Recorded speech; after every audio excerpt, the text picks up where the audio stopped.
আসসালামু আলাইকুম। প্রতিদিনের রান্নার আরও একটি রেসিপি নিয়ে হাজির হয়ে গেলাম। আজকে আমি মসুর ডাল দিয়ে পেঁপে ডাল রান্না করে দেখাবো। তো এখানে আমি একটি মিডিয়াম সাইজের পেঁপে নিয়েছি। পেঁপেটাকে প্রথমে ছিলে ভালো করে ধুয়ে নিয়েছি, তারপর এটাকে একদম পাতলা পাতলা করে স্লাইস করে নিয়েছি। এরপর এর মধ্যে পর্যাপ্ত পানি দিয়েছি, যেহেতু এটা ডাল হবে তো এখানে পর্যাপ্ত পরিমাণে পানি দিয়ে দিয়েছি।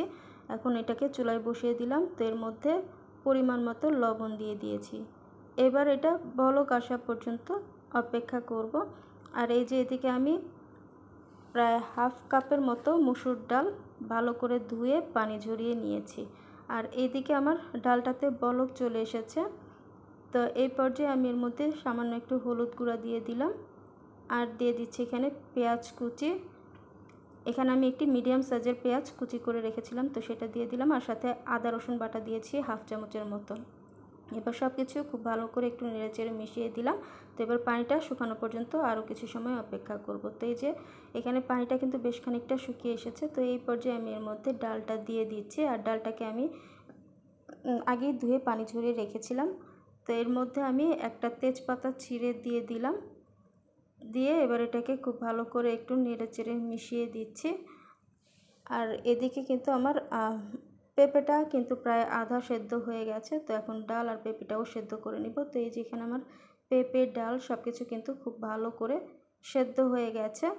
তো এটাকে আমি প্রায় 3-4 বার মতো বলক তুলে নিয়েছি। তো এবার এই পর্যায়ে আমি দিয়ে দিচ্ছি কাঁচামরিচ। তো আমি এখানে কাঁচামরিচটাকে হালকা একটু চিড়ে নিয়েছি। তো আপনারা যতটুকু ঝাল খাবেন তো সেই অনুপাতে কাঁচামরিচটা অ্যাড করে দিবেন। তো আমার ডালটা কিন্তু প্রায় হয়ে এসেছে। তো এখন আমি ডালটাকে বাগার দিব।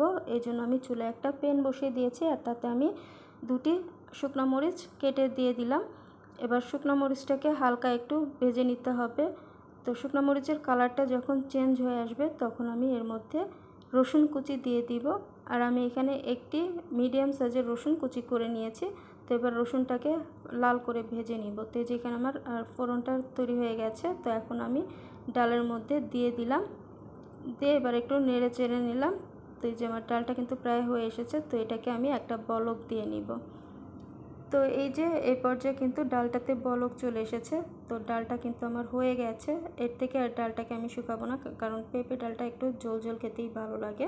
তো এই যে এই পর্যায়ে আমি চুলাটা অফ করে দিচ্ছি। তো তৈরি হয়ে গেছে খুবই সিম্পল মসুর ডাল দিয়ে পেঁপে ডাল।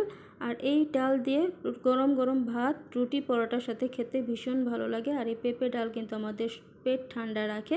তো আমরা যেভাবে রান্না করি তো সেই রেসিপিটি আজকে আপনাদের সাথে শেয়ার করলাম। তো আশা করছি আমার আজকের এই রেসিপিটি আপনাদের ভালো লেগেছে। যদি ভালো লাগে তাহলে অবশ্যই আপনার ফ্রেন্ডস অ্যান্ড ফ্যামিলির সাথে শেয়ার করবেন। তাহলে আজকে এই পর্যন্তই। আল্লাহ হাফেজ সবাইকে।